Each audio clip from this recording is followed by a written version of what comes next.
Eu pensei em algo no sentido de, tipo, a culpa é de quem? Em levar pro sentido de cortar relações com os pais, sabe? Mas a culpa é de quem quando as relações familiares já não fazem mais sentido? Gosto.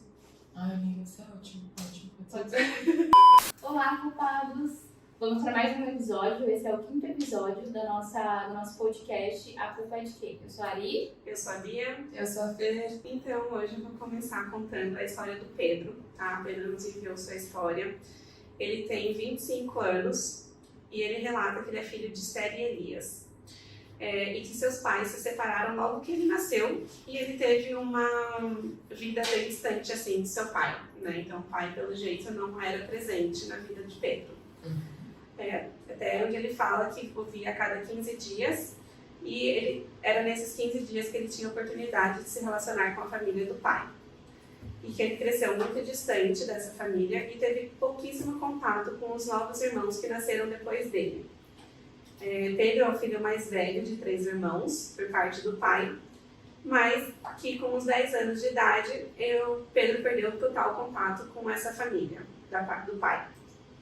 E aí, Pedro relata que quando ele entrou no início da sua vida adulta, ele se assumiu gay e teve um relacionamento com um garoto da faculdade. E quando o pai descobriu, né, essa orientação sexual do seu filho, ele se sentiu no direito de cobrar Pedro e dizer que ele jamais seria visto como seu filho. Ele também disse que não queria Pedro perto de seus outros filhos para que Pedro não fosse uma influência para eles. Então, com isso tudo que aconteceu, o Pedro teve uma briga muito forte, muito feia com o seu pai e preferiu cortar os laços de uma vez por todas, porque ele entendeu que o pai não tem nenhum direito em intervir nessa área da sua vida. E que ele, né, hoje em dia, ele ouve muito das outras pessoas que o Pedro não deveria ter agido dessa maneira como seu pai. E aí, gente, o que vocês acham dessa história? Primeiro que acho que muda um pouco da dinâmica que a gente estava tendo de histórias até agora. Então a gente entra num campo que, meu Deus, familiar, né? Como que a gente fala de família e a gente não fala de família? Sim. Né? Então acho que são os nossos primeiros conflitos enquanto seres humanos, eles acontecem dentro da nossa família. Ai, infelizmente, às vezes eles permanecem por muito tempo na nossa vida, porque às vezes É a gente não difícil romper, né, com a família. É aquela coisa, amigo a gente escolhe, família a gente é sorteado. Nascemos. Sim. Eu acho que tem toda essa questão, mas eu achei legal essa história que o Pedro trouxe, eu acho que é uma história densa. Bastante. Né, porque envolve uma pessoa que não está sendo aceita por ser quem ela é. Uhum. Né, então é punk. E é isso, gente, vamos falar, tô vendo que a Ari tá ali. A Ari tá se revoltando muito, pelo jeito. Passa as honras, Ari. Traga pra nós, vamos entrar nessa discussão aqui. O que você achou da história do Pedro? Parecida com a minha. Muito parecida com a minha. É engraçado como que... Eu não sei quem é Pedro, tá?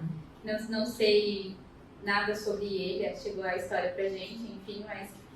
Sinto muito, Pedro, que você tenha passado por isso. E sinto muito que o teu pai seja essa pessoa. Porque... Hoje eu consigo falar dessa história de uma maneira muito calma, tranquila e serena, mas essa história minha, né? A história, ela me traumatizou muito e me trouxe muita desregulação emocional, assim.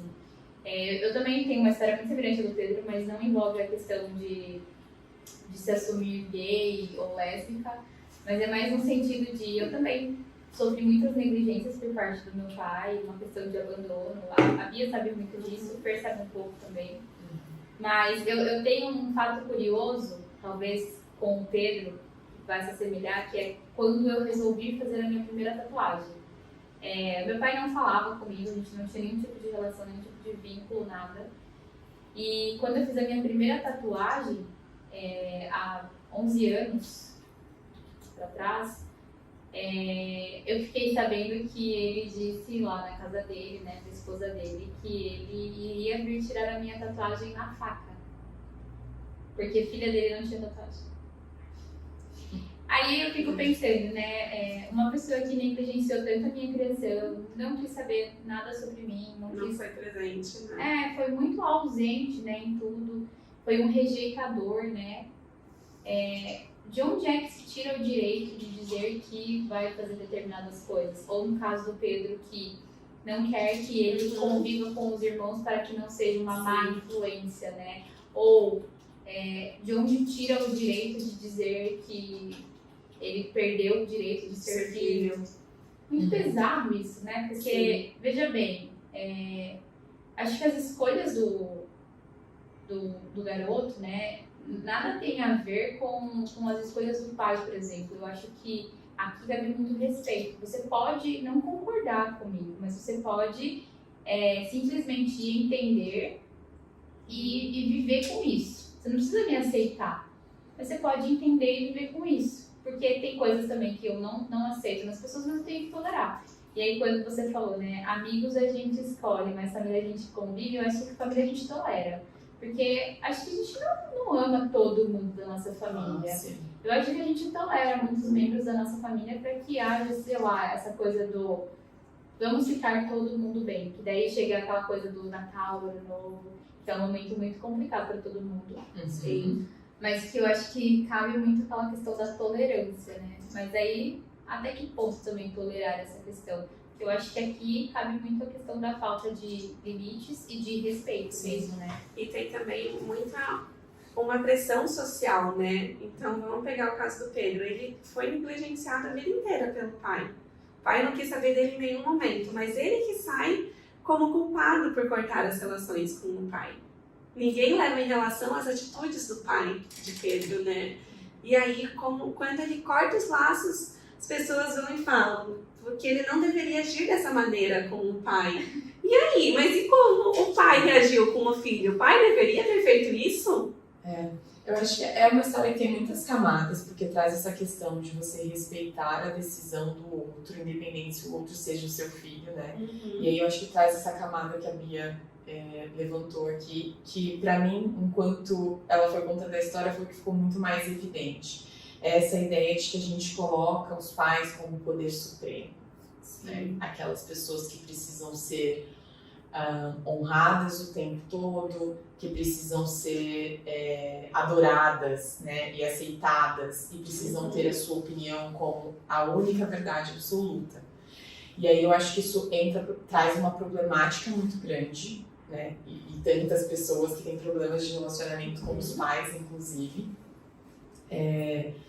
Para essa ideia de que você precisa fazer isso porque eu sou seu pai.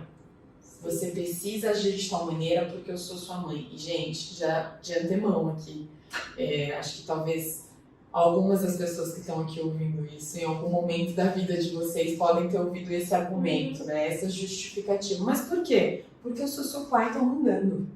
Sim. Eu acho que o precisa ainda vem de uma maneira muito moderada. Eu acho que eu já ouvi muito, você tem que. O tem que, eu acho que é um tempero a mais, assim. É como o sazon da comida. Você tem que me respeitar. Por quê? Você tem que fazer isso. Sim. Por quê?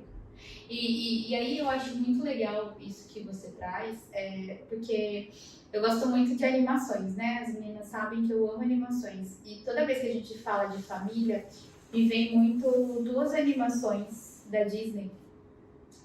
Uma é da Pixar e a outra é da Disney, que é o filme da Valente, que é a questão dela com a mãe dela.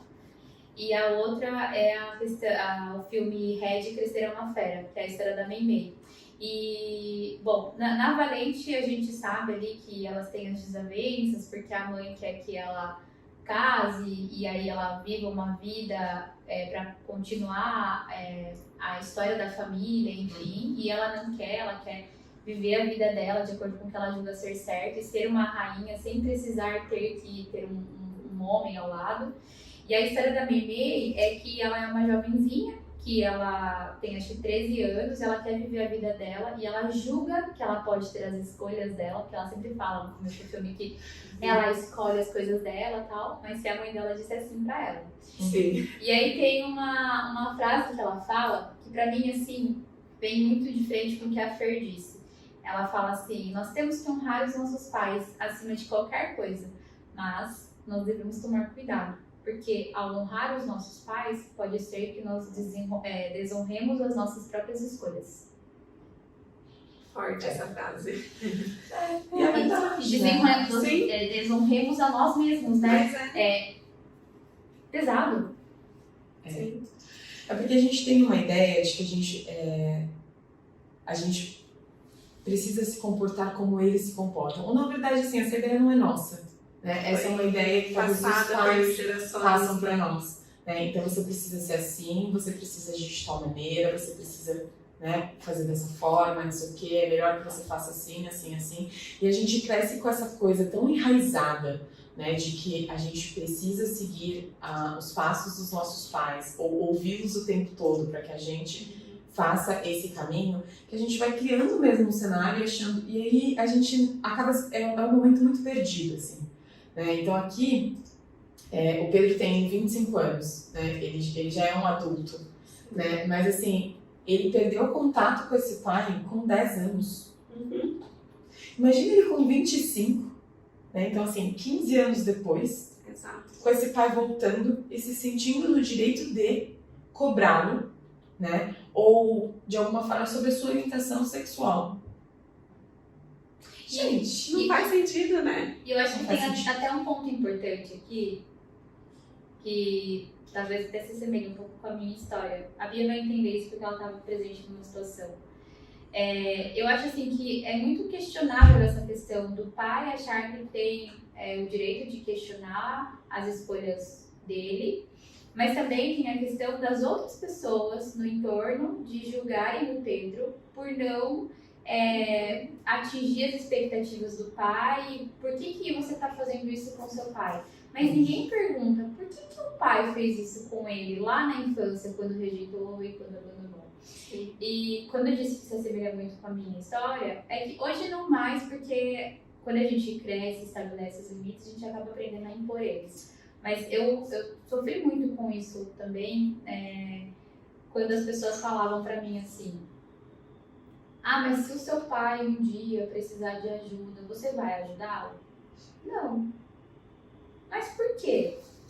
Por que não? Não tem por que ter um porquê. Por que não? Mas você tem muita mágoa dele?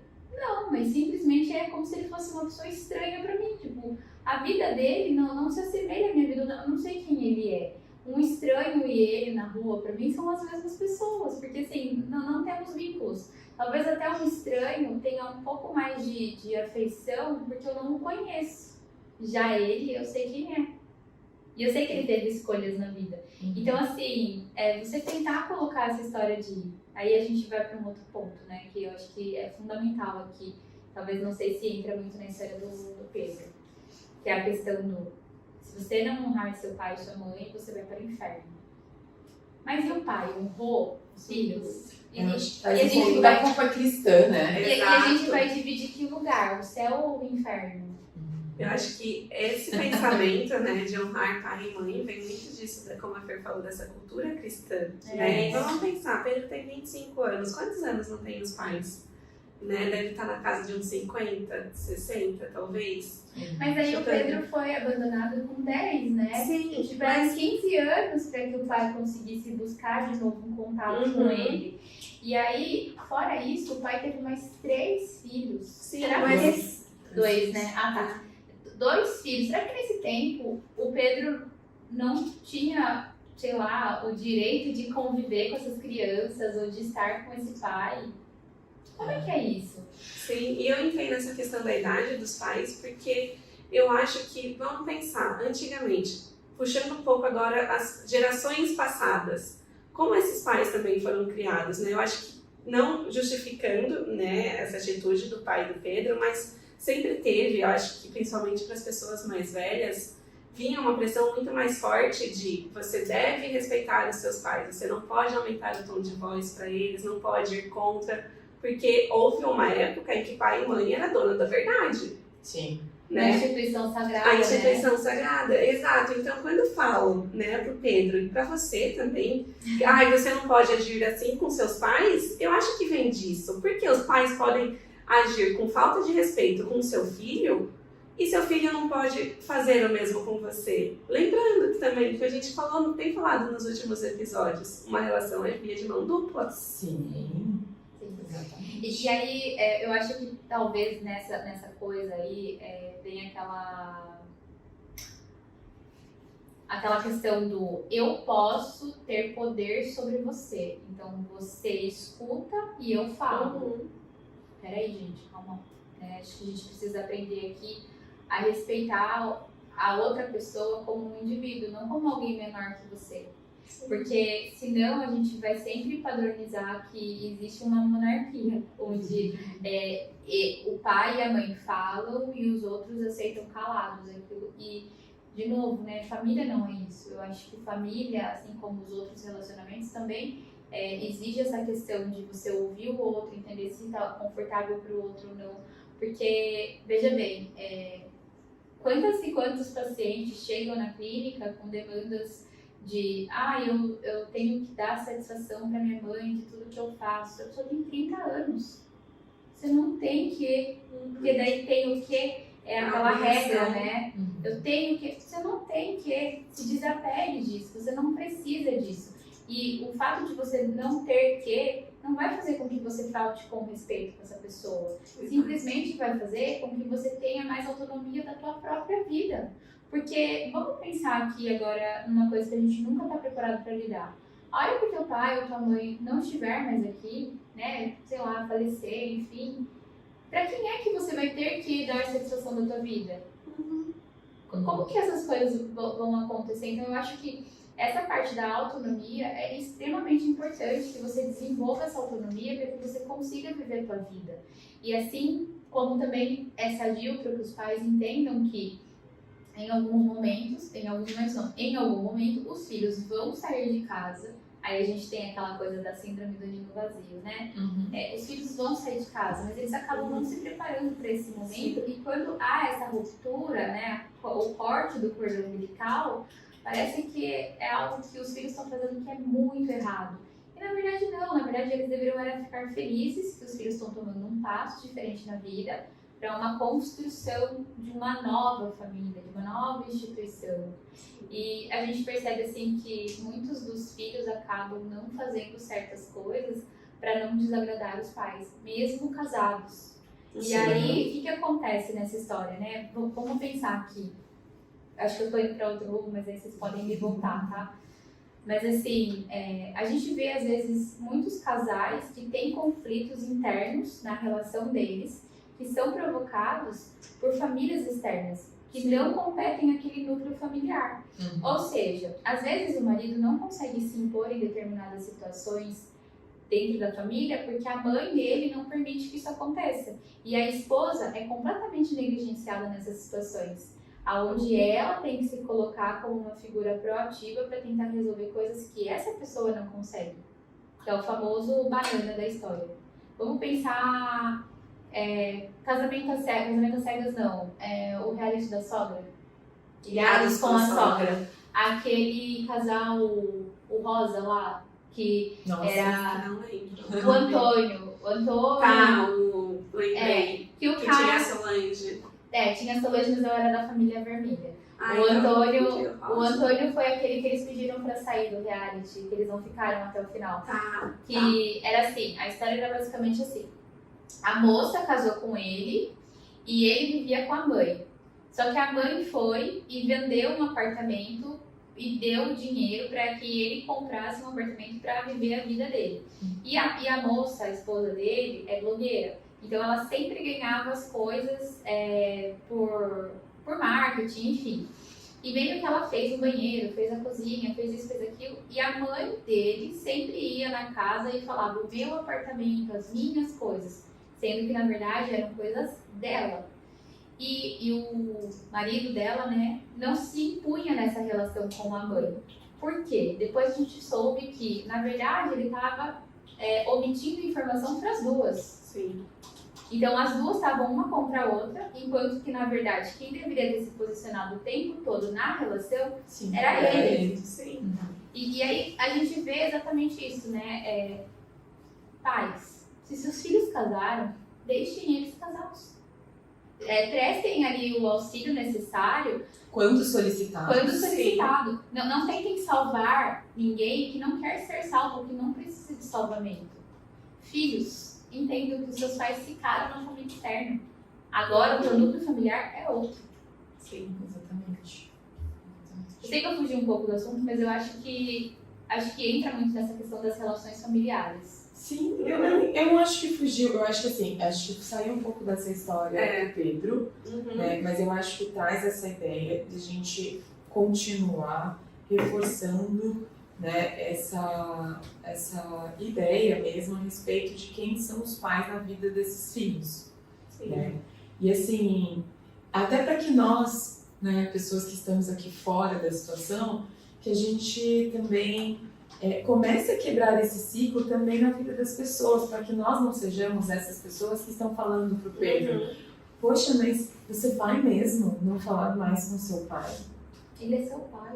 Ele é seu pai, mas gente, essa é uma justificativa tão rasa, ela é tão líquida que ela se escapa pelos dedos. Eu acho que nisso entra que a gente precisa começar a pensar que até as relações familiares são construídas. Não é porque você é do meu sangue, Fer, que eu já te amo. Não, gente, as relações familiares também precisam ser construídas e nutridas para que tenha um afeto. Eu gosto muito disso, Bia, porque aí a gente vai voltar para a maternidade.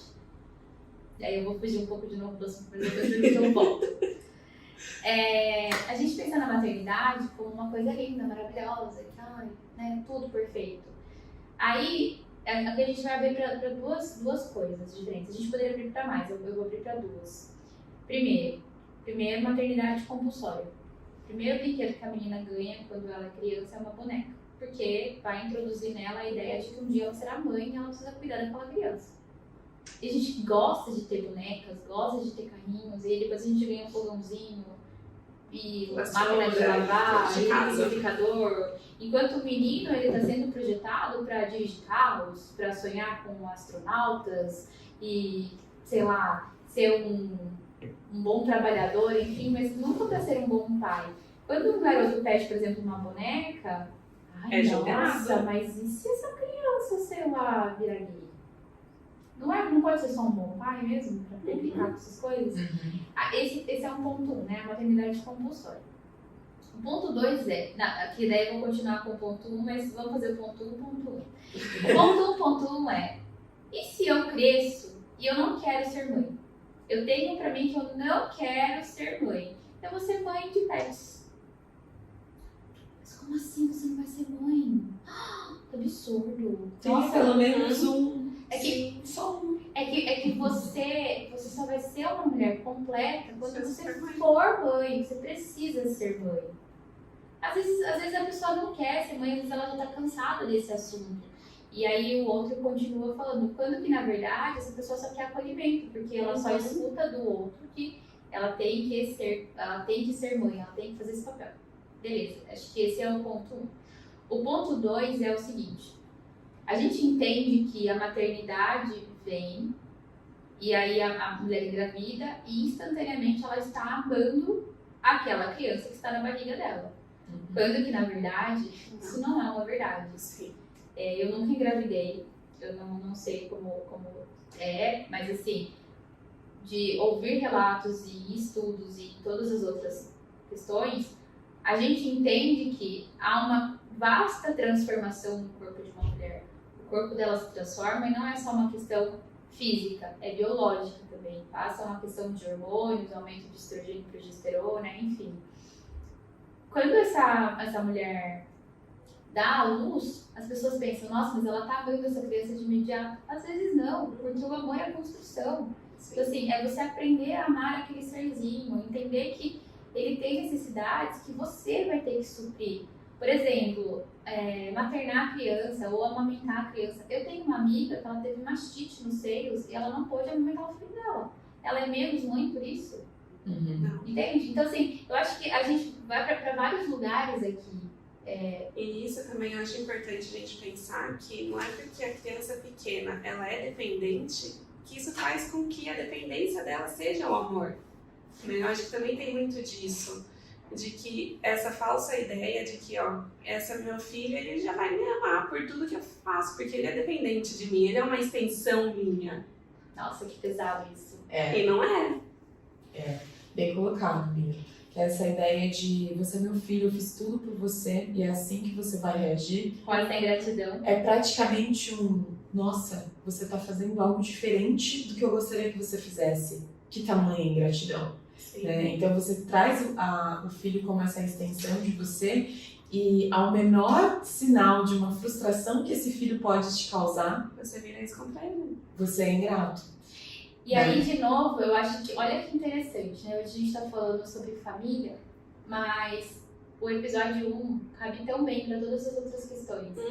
As expectativas de que teu filho atenda a isso são somente suas. E você só é responsável pelas expectativas que você constrói, não pelo comportamento do outro. Então, como o outro vai responder a tua expectativa, é somente tua expectativa. Então, assim, você se frustrar também faz parte do processo, só que é você que tem que lidar com essa frustração.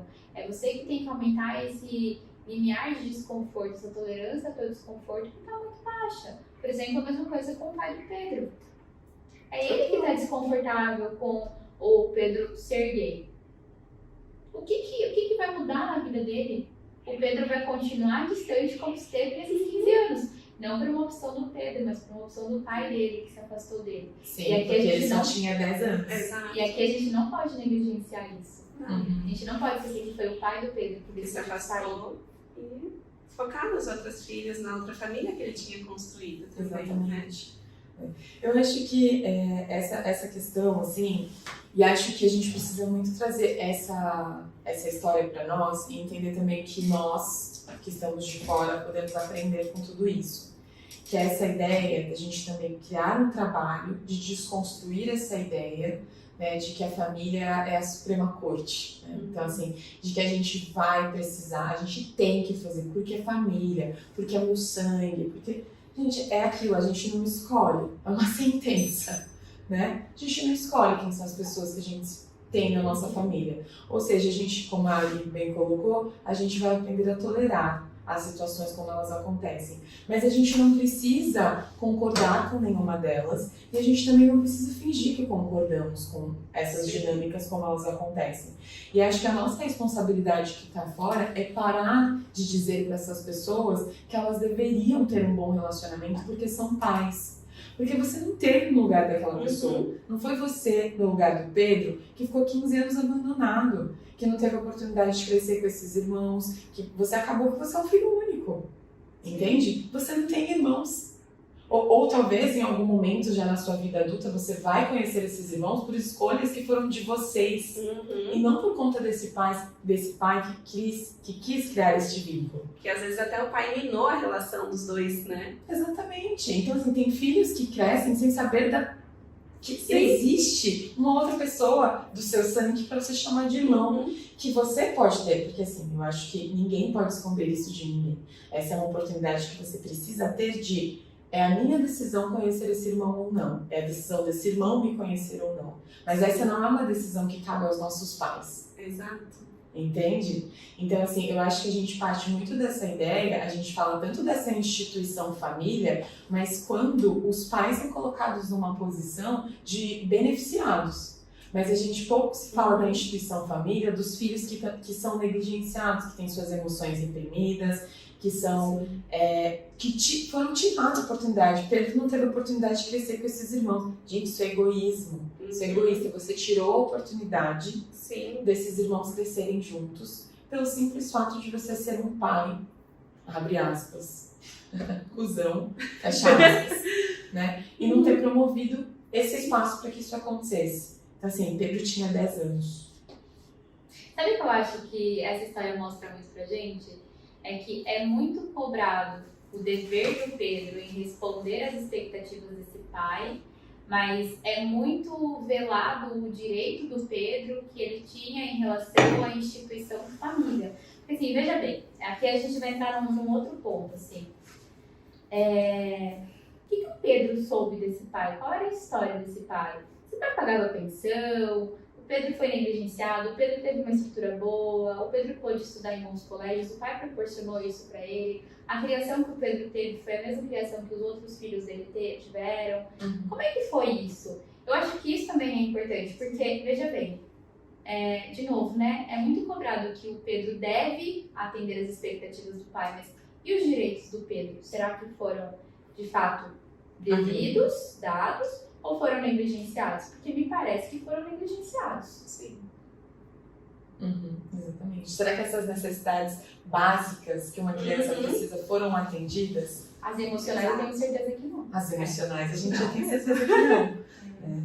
Então, eu acho que a gente, né, na nossa posição aqui, nós, as pessoas que estão ouvindo a gente aqui hoje, né, também precisa assumir essa posição de, ao invés de a gente seguir, né, essa coisa de replicar, né, replicar sempre a mesma frase. Mas é o seu pai, mas é a sua mãe, e vou até estender um pouquinho aqui, mas é seu irmão, é a sua irmã. Sim. Gente, esquece isso. Esquece. Tirem isso da cabeça de vocês. Relacionamentos são construídos por mais de uma pessoa. Se uma pessoa constrói uma relação sozinha, tá errado. E assim, não tem como você cobrar de alguém que essa relação funcione ou achar que você tem direito de dizer algo para essa pessoa se por muito tempo você foi ausente. Se isso foi feito de forma unilateral, né? Porque quando a gente pensa em relações, a gente pensa na bilateralidade. Que palavra difícil. Porque assim, veja bem, como é que a gente pensa nas amizades? Não é uma via de mão dupla? Sim. Não é construído? Às vezes eu considero que eu tenho amigas que são muito mais irmãs minhas ou muito mais parte da minha família do que membros da minha família, por exemplo, que eu não faço nem noção de onde estão, com quem estão, o que estão fazendo. Nossa, mas você pensa assim, gente, é isso, entendeu? Tipo, é isso. Mas que crueldade. Eu não vejo assim, e aí de novo, quem é você para me julgar? Porque eu acho que quando essas pessoas fazem esse movimento com Pedro, elas estão julgando ele. E na verdade, ele não precisa de julgamento, ele precisa de acolhimento. Sim. Porque, veja bem, o mundo já não é um mundo lindo e maravilhoso. Daí a gente volta de novo. Ele já não é um mundo mais lindo e mais maravilhoso pra galera que conseguiu ali se assumir, ser quem ela era e ponto. Aí, além de tudo isso, o Pedro ainda tem que enfrentar o julgamento externo de pessoas que não tem nada a ver com a vida dele. Exatamente. Muitos lineares aí, né? Eu acho que a maioria dos problemas relacionais, independente de qual seja o vínculo, é por conta disso, né? De não ser bilateral, né? Quando um só tá dando muito, acaba perdendo. Em algum nível ali, isso vai se perder. E é o que a gente vê nessa história. Exatamente. É o que a gente vê nessa história. É o que a gente vê nessa história e eu acho que a gente levanta também essa coisa de... A gente precisa rever essa instituição que a gente olha e entende que... Ai, a família. Gente, somos indivíduos com as nossas subjetividades, né? E a gente precisa ser respeitado. Eu acho que desde que você não falte com respeito comigo, né? Desde que você não venha invadir o meu espaço em relação a quem eu sou, eu acho que a gente precisa entender, né, o nosso lugar na vida das pessoas, o espaço que elas nos dão, né? Porque nesse caso, Elias, né? Elias, pai de Pedro, totalmente ausente, se sente no direito de questionar algo que deveria ser inquestionável, já começa por aí, deveria ser acolhido e aceito, né? Mas aí você vê o quanto aqui há dessa negligência, assim, né? Eu já negligenciei meu filho por tanto tempo, E numa decisão dessa, dele se assumir, né, diante da sua orientação sexual, que já é algo que não é acolhido por muitos. Vem mais negligência. Você vai lá e você se opõe contra esse filho. Então, assim, eu acho que às vezes a gente tem que perguntar: que pais estamos sendo? Né? Quem somos? Que ideia é essa de família que a gente tem? Acho que esse é o ponto. Quando você fala do pai do Pedro, pra mim, me vem muita coisa da instituição da família tradicional brasileira. Sim. Que é a coisa do um pai, uma mãe e seus filhos. E aí vem muito implícito, né? O machismo. Um filho meu gay. Onde eu errei? Nossa, essa é a palavra, é a frase. E outra coisa que fortalece isso na minha cabeça é quando o pai do Pedro fala que não quer que Pedro tenha contato com os outros filhos dele para não influenciá-los. Por isso que eu trouxe a questão da família tradicional brasileira, né? E aí, de novo, quando a gente pensa em famílias, pra mim, eu não sei se o Pedro teve um padrasto ou não, mas assim, basicamente, acho que a família foi o Pedro e a mãe do Pedro. Então, essa também é uma instituição familiar que deve ser respeitada. Sim. Entende? Então, assim, eu não sei também como que é o desenrolar da história, se o pai do Pedro foi buscar entender com a mãe do Pedro o que foi que aconteceu, porque às vezes ela também pode ser culpada de olha o que você fez, olha o que aconteceu com ele, olha quem ele se tornou. Ele tentar culpá-la, né, por isso. Exato. Então, assim, eu acho que a gente pode olhar para essa história e entender que ela tem várias variáveis, assim. Muitas coisas a serem discutidas. A gente poderia ficar horas falando sobre essa história com perspectivas diferentes, porque acho que tem muitas camadas para serem avaliadas aqui. Né? Mas, enfim, gente, nessa situação, de quem que vocês acham que é a culpa? Aí eu acho que vai ser unânime. Tem que ter um martelo aqui, né? Mas assim, eu penso que talvez a culpa, ela esteja, acho que nas gerações atrás, assim. Acho que seria talvez muita negligência da nossa parte dizer, o pai do Pedro é culpado. Apesar de que dá uma vontadezinha, assim. Mas quando a gente pensa nessa questão da transgeracionalidade, a gente pode entender que isso é de geração para geração. Com quem foi que o Elias aprendeu isso? Quem ensinou o que Elias? está sustentando essa ideia até hoje? E aí eu penso assim, nessa estrutura patriarcal, né? O quanto que isso também não influencia, de repente, esse pensamento do pai do Pedro. Pode ser que ele mude, pode ser que ele tenha uma outra visão de mundo diferente, que ele consiga conviver com Pedro, que o Pedro dê a chance de que isso aconteça, enfim, eu não sei, né?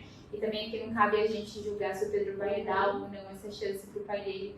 Mas assim, é entender que o que ele tá fazendo e sustentando essa estrutura não tá certo. Então, se a gente for pensar de quem é a culpa, a gente pode pensar na culpa das gerações anteriores, mas ele também é responsável pelo que tá acontecendo ali, né, nessa situação como um todo. Ele está nutrindo, né? Mantendo essa dinâmica e passando isso adiante. Alimentando, né? Exato. Continua fazendo todo esse processo de alimentação disso, não se questiona porque pensa dessa forma. Eu acho que essa é a questão das gerações, assim, a gente precisa questionar o porquê que a geração anterior pensava dessa maneira. E às vezes, se a gente olhar para um contexto patriarcal, por exemplo, onde o homem ele é o chefe de família, a mulher é só responsável pelas questões da casa e da educação dos filhos, a gente começa a entender o porquê que essa dinâmica acontece. Mas o fato de você entender não justifica para que ela continue acontecendo. Exato. Né? Então, assim, eu vejo que numa situação dessa, do pai do Pedro, né, eu traria assim, beleza, ok, mas questione o que está acontecendo. E acho que nesse momento, apesar dele se achar a pessoa responsável, mesmo que o patriarcado tenha feito ele dessa maneira, mas o patriarcado também tem uma possível ideia aí de que você vai se manter ali presente por muito tempo. Ou seja, ele cumpre com uma parte que é benéfica para ele, mas descumpre com a outra. Você deixou de ser um pai de família, você deixou de ser o chefe dessa família. Você saiu, você tem uma outra, você é chefe de uma outra família. Você negligenciou esse Pedro. né? Então, assim, por que agora você acha que você tem esse direito se todos os outros direitos que eram do Pedro enquanto seu filho não foram respeitados, mesmo dentro de uma família patriarcal? Mas é que daí vai entrar um outro ponto, que é a questão da estrutura machista, né? Porque daí a gente fala muito sobre Foucault e as relações de poder. O homem sempre vai ter mais poder. Leandro, se um dia você ouvir, estamos por aqui. Lembrando de suas aulas, inclusive. Fiz a lição de casa. Fiz a lição de casa, repertório tem. Foucault é tenso, gente. Se vocês tiverem a oportunidade de ler um dia, leiam com muitas pessoas falando muitas coisas a respeito, porque é uma leitura muito densa. Mas faz sentido pra vocês? Faz. Mas que traz diversas pontuações muito necessárias. E assim, parece que o cara tá aqui hoje falando com a gente sobre isso agora. Muito atual. Que é muito atual. Então, assim, fica aí uma oportunidade, mas é bem denso. Pra ler e pra entender também. Eu acho que eu preciso parar de trazer isso. Porque o Foucault é fora da casinha há muito tempo, mas eu acho que ele é completamente pertinente para essa discussão de hoje. Sim. Né? Mas ele é denso mesmo, é tipo um Nietzsche, sabe? Então, mas eu acho que é basicamente isso. Eu acho que a gente, nessa história, é muito difícil a gente culpar só esse pai, né? Mas assim, eu acho que da forma com que o Pedro traz, eu queria trazer mais de um responsável. Eu acho que o pai do Pedro só está se responsabilizando por aquilo que é conveniente para ele, né? E está negligenciando toda a outra parte. E eu também estaria culpada as pessoas externas. Sim. As pessoas que continuam, ao invés de acolher o Pedro, que por tanto tempo foi negligenciado de alguma forma, 15 anos distante de um pai, e quando se considerando que você tinha apenas 10 anos, então você não tinha muita consciência para fazer essa escolha, acho que já diz muito para nós. E essas pessoas continuarem reforçando essa ideia de que ele é o culpado, e de que ele precisa aceitar esse pai acima de tudo, acima de qualquer coisa, a qualquer custo. E isso é problemático. E aqui a gente nem tá falando também de tudo que o pai do Pedro e a ausência e a negligência do pai do Pedro ocasionaram no Pedro, né? Então, assim, eu acho que se a gente abrisse mais essa porta aqui, putz, a gente ficaria aqui falando por horas em relação a isso. Com certeza, várias coisas impactaram na vida do Pedro, essa negligência. Mas é isso, pessoal. Depois digam pra nós o que vocês acharam. Eu gostei muito de trazer essa discussão familiar, porque eu acho que tem pano pra manga aqui pra ser falado por muito tempo. Acho bacana, então continuem vendo as histórias de vocês, a gente vai ler com carinho, fazer essas reformulações dos nomes e trazer essa história pra gente falar aqui sempre com muito respeito. E para as pessoas de casa também, lembrem-se, é importante a gente dar a nossa opinião, mas sempre considerando respeito, porque tem uma pessoa ouvinte do outro lado, né, que pode ler os comentários, enfim, sobre essa história. Tá bom? Um beijo Espero pra que vocês tenham vocês. gostado. Um beijo e até a próxima. Tchau, tchau. Gente, que pesado.